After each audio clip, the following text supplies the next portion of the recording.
أهلا بيكم في فيديو جديد من فيديوهات حل كتاب جيم تالتة ثانوي 2021. الفيديو بتاع النهاردة هنحل فيه فوكاب يونت 5. بس قبل ما نبتدي متنساش تعمل لايك للفيديو وتشترك في القناة لو لسه مش مشترك، وتشغل علامة الجرس عشان توصلك الفيديوهات الجديدة أول ما تنزل.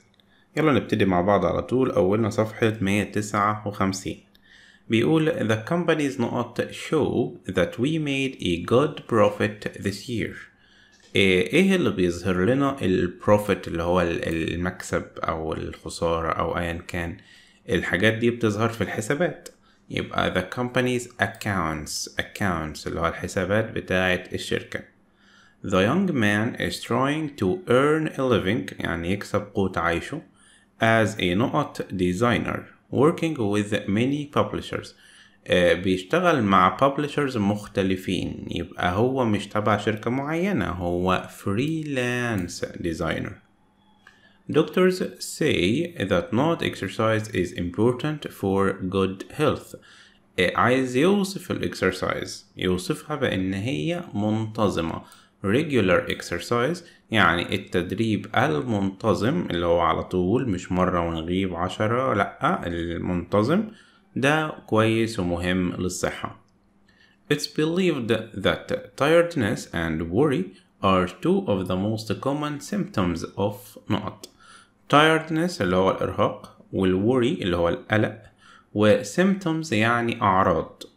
طيب دول أعراض مين؟ أعراض حاجات وحشة، أعراض الاكتئاب أو الستريس، الضغط النفسي. طيب the manager agreed to extend the note of the new project by 2 weeks. انت المشروع بيكون ليه ميعاد تسليم، وانت بتمده، هو الموضوع محتاج، هنا بيقولك هو عمل له extend يعني مده لمدة أسبوعين، يبقى ده الديدلاين، ميعاد التسليم أو الميعاد النهائي. طيب the official اللي هو الموظف اعتذر للعميل لأنه ما عندوش وقت إنه ياخد شغل جديد. ياخد هنا شغل بمعنى يتولى شغل جديد أو يبقى هو اللي مسؤول عن شغل جديد، اللي هي take on. وعملنا فيديو في اللانجوج نوتس على take on و take in و take off، شايفين اتكرروا في الوحدة اللي فاتت وفي الوحدة دي، مهمين جدا. take on هنا معناها يمسك شغل أو يشتغل على حاجة. يبقى هنا ما عنديش وقت to take on a new project أو a new job. ماشي. We haven't not any time off since last summer. We are working very hard. ما خدناش time off، ما خدناش أجازة، يبقى take. We haven't taken. The National Bank opened a new branch to serve نقط in حلوان. البنك بيخدم مين؟ بيخدم العملاء clients. تمام. Our new neighbors are not people. خد بالك صفة وموصوف. Who enjoy having parties. يبقى أنا عايز أوصف الناس بإيه؟ إن هما sociable people. طيب العمران is a famous non-governmental charitable not that is mainly concerned with helping the poor. هما charitable organization، هم منظمة خيرية، concerned with يعني مهتمين بمساعدة الفقراء فقط. بعد كده بيقول the new park is not from the nearby hospital by a tall fence. يعني في سور طويل فاصل ما بين الحديقة والمستشفى القريبة منها. فاصل ما بين يعني separate، يبقى the new park is separated، مفصولة من المستشفى أو منعزل عن المستشفى بواسطة فنس طويل أو سور طويل. The economic depression was a not time for all the people in the country. الديبريشن الاقتصادي أو الكساد الاقتصادي كان وقت. عايز أوصف الوقت، عايز صفة للوقت. هل أقول stress يعني ضغط، ولا stressed يعني واحد مضغوط، ولا stressing يعني حاجة بتضغط، ولا stressful يعني وقت متعب للأعصاب أو وقت بيضغط الأعصاب؟ طبعا دي الصفة اللي تنفع للتايم، يبقى stressful time يعني وقت مسبب لنا stress. طيب it can be hard to find the right note between كذا and كذا، يبقى the right balance، التوازن ما بين كذا and كذا.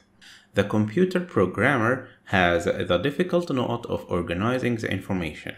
حلوة الجملة دي ونركز فيها مع بعض. البروجرامر بتاع الكمبيوتر عنده حاجة صعبة اللي هي تنظيم المعلومات. هل تنظيم المعلومات هو كل شغل البروجرامر؟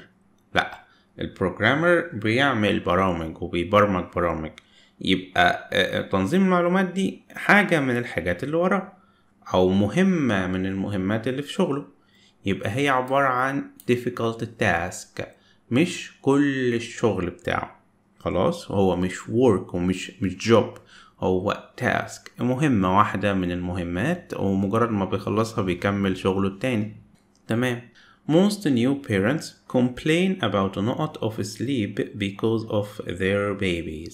اللي بتبقى لسه والدة أو البيت كله اللي بيبقى لسه عندهم بيبي صغير بيقولك ما بننامش، ما بتنيمناش، يبقى lack of sleep. lack of sleep يعني قلة النوم.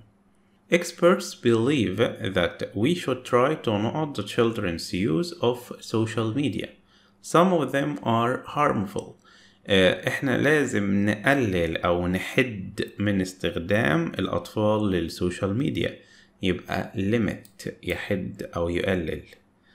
The channel is planning to launch a TV program about the young writer who has just died in an accident. البروجرام بياخد ايه؟ البروجرام بياخد make a TV program. طيب، we all should not something to help the victims of war in Syria. لازم نعمل حاجة عشان نساعد بيها الضحايا. We should do something to help the victims of war. We had to stop and not some petrol on our way to Alexandria. بنجيب بنزين أو نخلي في العربية بنزين، نحط في العربية بنزين أو نشتري بنزين، يبقى get some petrol. أوكي، نحصل على بعض البنزين. The politician says he needs the notes to note him what to say.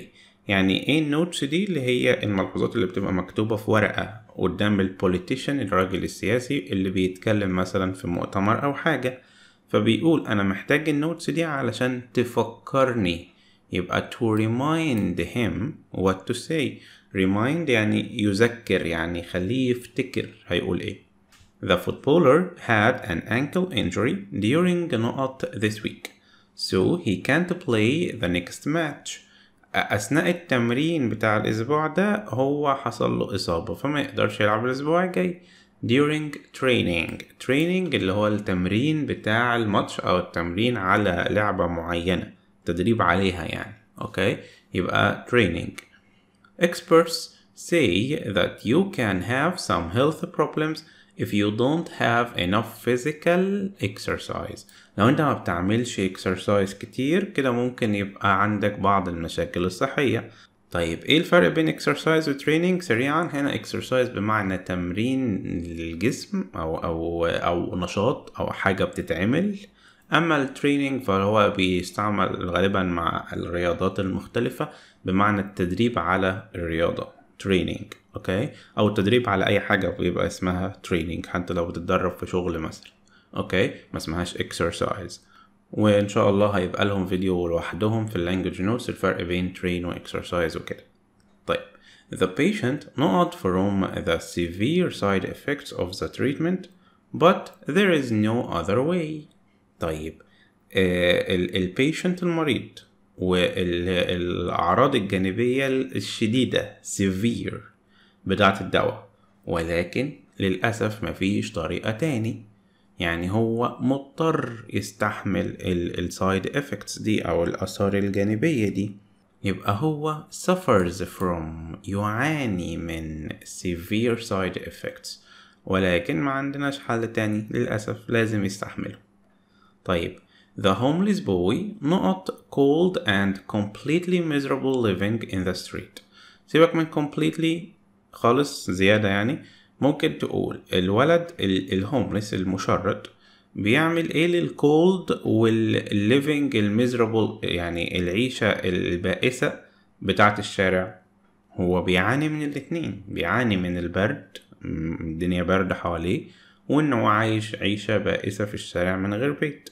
يبقى suffered الماضي من suffer. The restaurant has become well known under the new تحت الإدارة الجديدة، يعني النيو مانجمنت. معنى كده إن لما المدير الجديد أو الإدارة الجديدة مسكت المطعم خلوا سمعته كويسة وبقي well known، بقي مشهور. و under management يعني تحت إدارة كذا كذا كذا. تمام. Universities not the country with highly qualified young people. young people شباب highly qualified مؤهلين تأهيل كويس. ودي الجامعات بتقدم للبلد الناس المتعلمين أو المؤهلين، صح؟ بتقدم اللي هي provide، تمد البلد with كذا كذا كذا، و provide بتاخد حرف الجر with. بعد كده بيقول the price of the holiday not flight hotel and taxes. حلو الجملة دي، بيقولك سعر الأجازة يشمل الطيران، الأوتيل، الضرايب.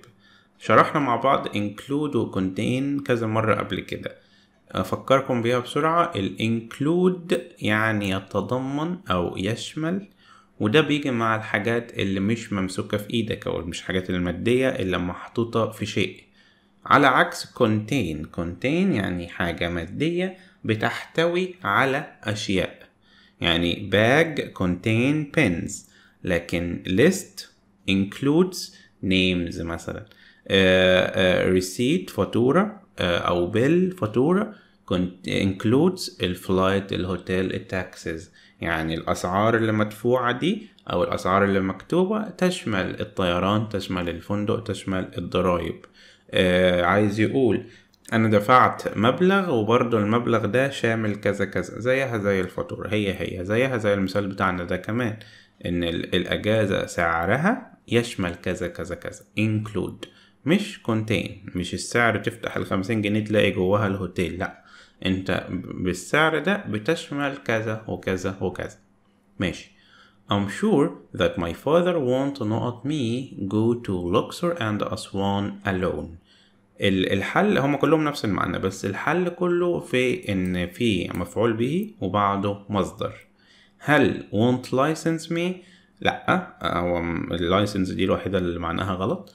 won't permit me، permit يعني يسمح بس بتاخد to، permit me to go. won't allow me برضو بتاخد to، allow me to go. لكن let تنفع بتاخد المصدر، won't let me go، let me go والمصدر على طول.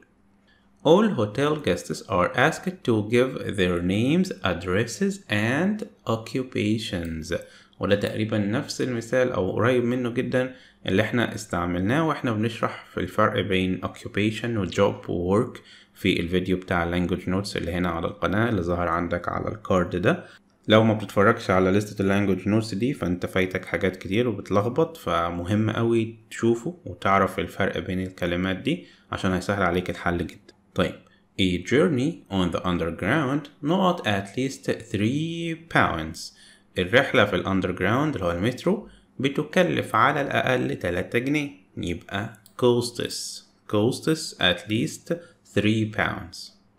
The referees الحكام not the time of each competitor to declare the winner.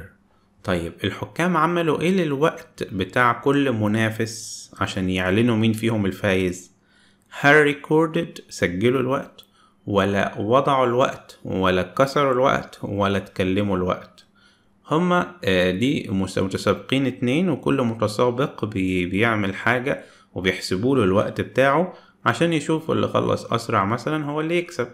يبقى دول عملوا record للتايم، recorded the time، they recorded the time of each competitor. طيب، the hospital not the number of visitors a patient can have. طيب patient عيان في المستشفى، فإحنا لازم نحد الرقم اللي بيزوره أو نحد الزوار اللي بيروحوا له. ما نخليش كل الناس تدخل عشان الدنيا هتبقى زيطة وهو هيتعب. يبقى the hospital limits تضع حدود أو تقلل الرقم بتاع الزوار. طيب you can not the computer company for advice by phone or email. انت هتعمل لهم ايه بالتليفون؟ هتتصل بيهم اللي هي contact. You can contact the computer company على طول من غير حروف جر. طيب the manager said that we would not on 3 main topics at the conference. مين بياخد بعده حرف الجر on في دول؟ affect on ملهاش معنى. we would affect on احنا مش هنأثر على مواضيع، احنا هنتكلم عن مواضيع أو هنركز على مواضيع. focus on neglect يعني يهمل، المعنى بتاعها باظ وما بتاخدش on. till برضو ما بتاخدش حرف جر on ومعنى بتاعها ما ينفعش. till on 3 points ما ينفعش خالص. يبقى هي focus on يركز على، هي المعنى المظبوط. The final match of the cup was watched by over 50,000 مشاهد اللي هو spectator. I'm still asleep when the clock went off. أو I was still asleep يعني كنت لسه نايم لما المنبه رن. go off يعني ينطلق أو يطلع صوت يعني. فهنا أنهي ساعة المنبه alarm clock اللي هو المنبه اللي عندك في التليفون اسمه alarm clock. يبقى لما الالارم clock went off I was still asleep. طيب at our bank we insist on high standards of customer كذا. high standards يعني مستويات عالية من خدمة العملاء customer service. هتقولي بس العملاء بتوع البنك اسمهم client. أقولك بس خدمة العملاء ده مصطلح اسمه خدمة العملاء، هو اسمه customer service. حتى تلاقي الوظائف المشهورة يقولك تشتغل customer service، وانت بتتكلم يقولك customer service معاك مثلا. فمشهور المصطلح اسمه customer service خدمة العملاء. ماشي. Father always tells us not to nod him while he's working. وانا بشتغل محدش يقاطعني، محدش يدخل يوقف لي شغلي مثلا. يبقى not to interrupt him. Could you give me the note for the chocolate cake? chocolate cake حاجة بتتعمل في المطبخ، بتتخبز أيا كان، يبقى عايزين ليها الريسيبي طريقة العمل أو الوصفة. One of the electricians fell off a knot and broke his leg while fixing the ceiling lights. طيب السيلينج اللي هو السقف، واللايتس بتاعت السيلينج يعني هي لمبة السقف. One of the electrician وقع من وهو بيحاول يصلح لمبة السقف. عشان تطلع لمبة السقف بتقف على بتقف على سلم، صح؟ طيب عندنا كلمة ladder معناها سلم وstair معناها سلم. اولا هي تبقى stairs طبعا سلالم، بس ما علينا من دي. الستيرز دي بتاعت سلم البيت او سلم المبنى اللي هي ثابتة وتلاقيها متدرجة كده او طالعة لفوق. اما اللادر ده السلم بتاع العمال اللي هو الخشب او المعدن اللي هم بيحطوه وبيسندوه على حيطة ويطلعوا، او بيبقى هو ناحيتين ويفتحوه ويطلعوا، ده اسمه ladder. يبقى he fell off the ladder and broke his leg، لأن هو كان شغال في جوه شقة مثلا وبيصلح اللمبة بتاعت السقف. طيب Knot is the sport of carrying specially shaped pieces of metal that weigh an exact amount. ده الوصف بتاع رفع الأثقال. بيقولك تشيل carry especially shaped pieces of metal، يعني أجزاء من المعدن معمولة بشكل مخصوص. shape يعني واخدة شكل معين مخصوص، ووزنها بيساوي بعض، يعني have same weight، أو weigh يعني يزن an exact amount، يزنوا نفس القيمة بالظبط. اللي بيرفع أثقال بإيديه الاتنين بيبقى شايل في كل إيد نفس الوزن، أو بيرفع ثقل واحد من النص كده، بيبقى التوازن من الناحيتين. المهم يعني رفع الأثقال اسمه weight lifting. weight يعني ثقل، و lifting يعني رفع، lifting بالآي. طيب it took 10 نقط over 2 hours to put out the fire. مين اللي بيطفي الحريقة؟ put out يعني يطفي. مين اللي بيطفي الحريقة؟ المطافي اللي هم firefighters. يعني الحريقة دي خدت 10 رجال اطفاء، واخد منهم اكتر من ساعتين هم 10 عشان يطفوها. يعني كانت حريقة كبيرة جدا. بعد كده بيقولي my doctor advised me to go to the نقط as often as I can to lose weight. عشان نخس بنروح فين؟ اللي احنا بنشترك فيه وما بنروحوش ده الجيم. جيم بالواي. اما جيم الاولى دي معناها جوهرة، اوكي، اسمها جيم بالاي. بيتش ده اللي هو الملعب. البيتش تقيلة، ده اللي هو أرضية الملعب اللي بيلعبوا عليها كورة مثلا اسمه بيتش. الكورت اللي هي محكمة. وانت ما بتروحش واحد من دول عشان تخس، بتروح الجيم عشان تلعب فيه رياضة معينة وتخس. ماشي. I always spend enough نقط time with my children at weekends. تعبير اسمه quality time أو وقت حميم أو وقت جيد مع الأولاد. This week's magazine has some نقط on healthy eating. فيها بعض النصايح tips اللي بالآي. Teachers and students are given out copies of the new نقط on the first school day. المدرسين والطلبة هما الاتنين بياخدوا given out يعني يوزع عليهم نسخ من الجدول الجديد، التايم تيبل، لأن هو الجدول ده اللي بيبقى مشترك مع المدرسين والطلبة، بيبقوا عارفين كل واحد منهم عنده ايه حصص. ماشي. The worker not some water to the paint to make it thinner. البينت اللي هو الدهان. سيبك من البينت.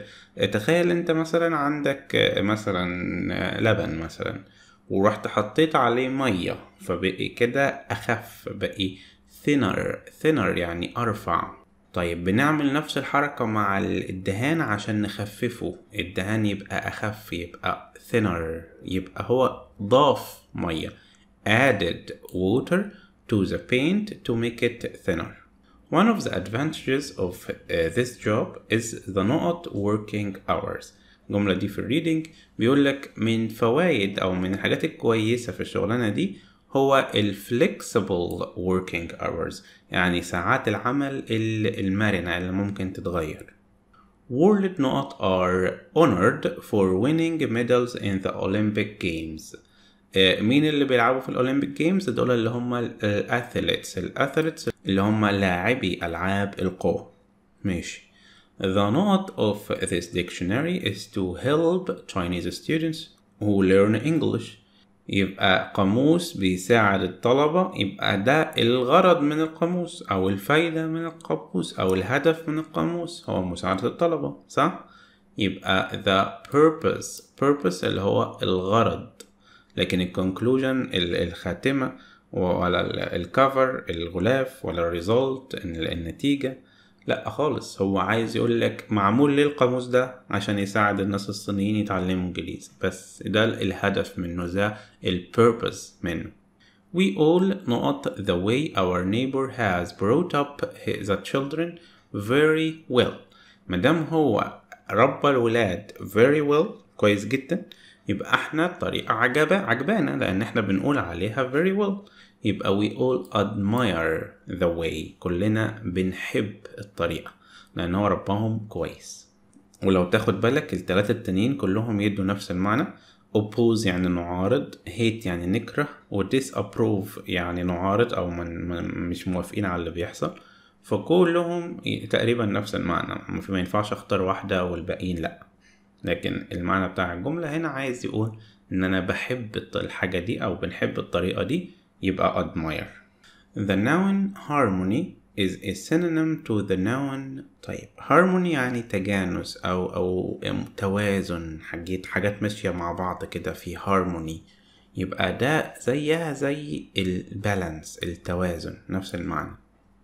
طيب he felt very not after his holiday. He had a really lovely time. يبقى هو اتبسط وقضى وقت كويس. يبقى هو felt relaxed يعني هو مرتاح، حاصل له relaxation. تمام. وصف الراجل أو وصف الشخص إن هو relaxed. طيب everyone's working extremely hard to not the deadline of the project. احنا عشان نلحق الديدلاين او ان ما يفوتناش الديدلاين اسمها meet the deadline، يقابل الديدلاين. هو ده التعبير كده، meet the deadline او miss the deadline لو الديدلاين فاتك. The word idleness is an antonym to the word not. idleness يعني الكسل. الكسل اسمه idleness، وكسلان يعني idle من غير الناس دي. طيب يبقى الكسل مضاد antonym، خد بالك مش معنى antonym لإيه؟ لأكتيفيتي، نشاط، صح؟ نشاط وكسل عكس بعض. ماشي. The government should not a difficult decision about معرفش ايه. الديسيجن بياخد make a decision يعني ياخد قرار. The new computer company is suffering not a shortage of كذا كذا كذا. يبقى suffer تاخد from يعاني من. shortage يعني نقص. skilled staff يعني العمال أو الموظفين الماهرين اللي عندهم يعني خبرة في مجال معين. طيب the verb extend اللي هي يمد أو يوسع can be the opposite of the verb يقلل أو يحد اللي هي limit. صح، برافو. ده وده عكس بعض. طيب آخر صفحة. In this scene the camera focuses، عدت علينا من شوية، focus on يركز على. We will not a short break for lunch then start again. البريك بتاخد take a break يعني ياخد راحة. The verb provide يعني يمد is similar in meaning to شبه في المعنى ايه؟ break, protect, supply ولا prohibit. طبعا supply يعني يمد، نفس المعنى بالظبط، الباقيين لا. The civil engineers are already not at work on the new project. عايز أقول المهندسين بالفعل في الشغل at work on the new project. هم في الشغل اللي هو شغالينه على new project، ما تلخبطكش on التانية دي. Unfortunately there is no money available the new library. بيقول مفيش فلوس متاحة ان احنا نعمل مكتبة جديدة او متاحة للمكتبة الجديدة. available for متاح لي. طيب time not is very important if you wanted to succeed. إدارة الوقت اللي هي اسمها time management يعني إدارة. يبقى ال time management هو مهم جدا لو عايز تنجح في الدراسة أو الشغل. بمناسبة التايم مانجمنت، معرفش انتوا فاكرين الفيديو ده ولا لأ، عملنا هنا فيديو على القناة في أهم النصايح والطرق ازاي تظبط وقتك وازاي تذاكر بشكل كويس. هحطه لكم هنا في الكارد وهتلاقوه في آخر الفيديو إن شاء الله. ده فيديو حلو جدا ومفيد، كل الطرق اللي فيه طرق مدروسة وعلمية مش كلام وخلاص. مجمع لكم طرق كتير قوي في وقت قليل، فحاولوا تشوفوهم كلهم وتنفذوا على قد ما تقدروا منهم. هيساعدكم جدا وهيسهل عليكم المذاكرة وهتحسوا بنظام، وده هيخليكم تنجزوا أكتر. طيب نرجع لموضوعنا. After the climb all the climbers were really not. بعد التسلق كل المتسلقين كانوا exhausted. نمرة B exhausted يعني منهكين أو تعبانين جدا. طيب she has not from nightmares since the accident. nightmare اللي هو الكابوس، يبقى هي عانت من كوابيس. has suffered from nightmares. It's necessary for working mothers to spend more time with their children every day. من المهم للأمهات اللي بتشتغل أنها تقضي quality time with their children، وقت كويس مع أولادهم. It's important for people to note their work life from their home life. حاجة from حاجة يبقى separate، يفصل. تمام. My father always says that we should never not one while one is talking. ما ينفعش نقاطع حد وهو بيتكلم، يبقى interrupt. طيب آخر جملة the store always takes not extra sales assistant for Christmas period. لأسيستنت في المبيعات زيادة، يعني بياعين زيادة في فترة الكريسماس اللي هي يعني موسم مثلا. يبقى هو عايز يوظف بياعين زيادة. يوظف دي برضو من الحاجات اللي اتعلمناها في الفيديو بتاع التيك، اسمها take on. take on بتيجي بمعنى يوظف، بتيجي بمعنى employee. يبقى the store always employ extra sales assistant أو take on. تمام. دي آخر حاجة في الفيديو بتاعنا النهاردة. ما تنساش اللايك للفيديو وكومنت لو عندك أي سؤال أو عندك أي حاجة حابب تقولها، وجهز لنا بقى الجرامر علشان الفيديو اللي جاي هيبقى جرامر يونت 5 إن شاء الله.